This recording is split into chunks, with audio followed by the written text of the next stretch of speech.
Драги пријатели, пред 2 недели и покрај сценариото кое се одвива веќе неколку месеци, Европската комисија ја објави пролетната прогноза дека Македонија, која во 2013 и во 2014 имаше втор највисок раст на економијата во Европа, дека веќе оваа година 2015 и следната 2016 ќе има не втор, туку највисок економски раст во Европа.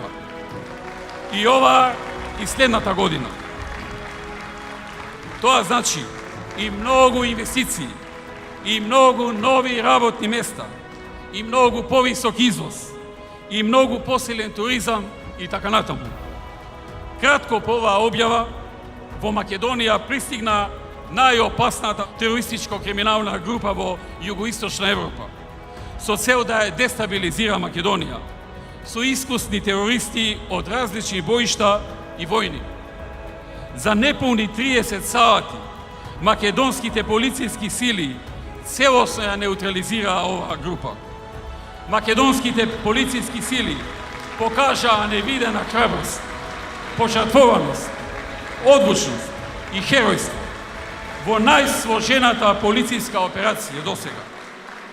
И додека тие се бореа, ставејќи си го животот во огромен ризик, опозицијата се подбиваше дека полицијата се играла камај, дека се било договорено и од нас организирано.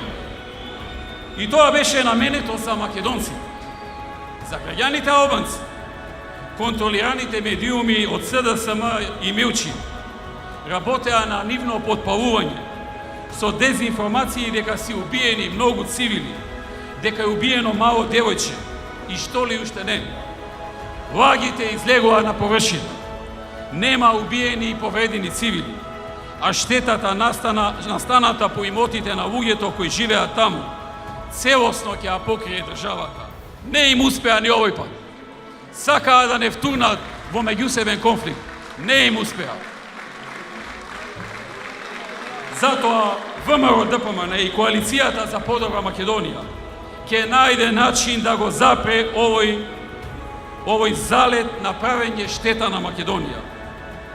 Први во тој правец, во правец на надминување на кризата, превземаа Чекор, Јанкуловска, Јанакиевски и Мјауков.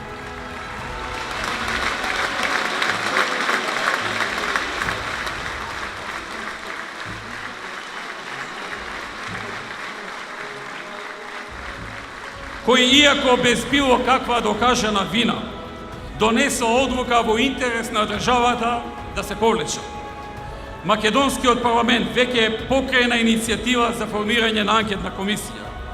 Како што веќе кажав, ВМРО и коалицијата веќе имаме подготвен пакет на мерки за зајакнување на капацитетите и средување на слабостите во сите сектори каде беа адресирани забелешки.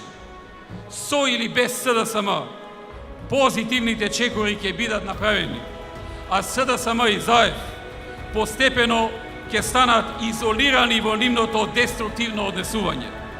Ние имаме план, реален план за надминување на сегашната создадена криза од СДСМ и тој план ќе го реализираме.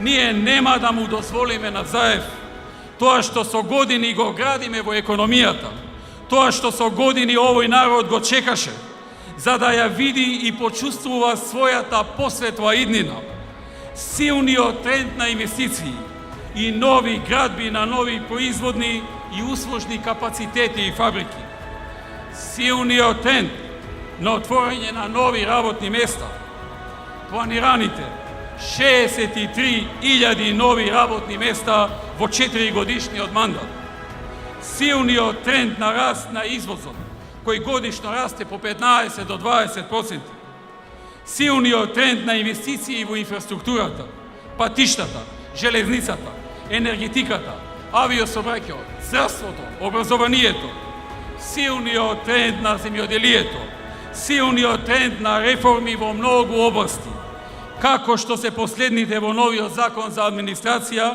или овани стапените на сила за судството.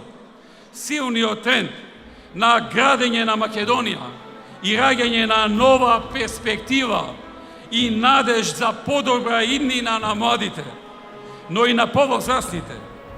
Нема да дозволиме тој човек и таа кукавичка група околу него, како и нивните сценаристи, да го слушаат.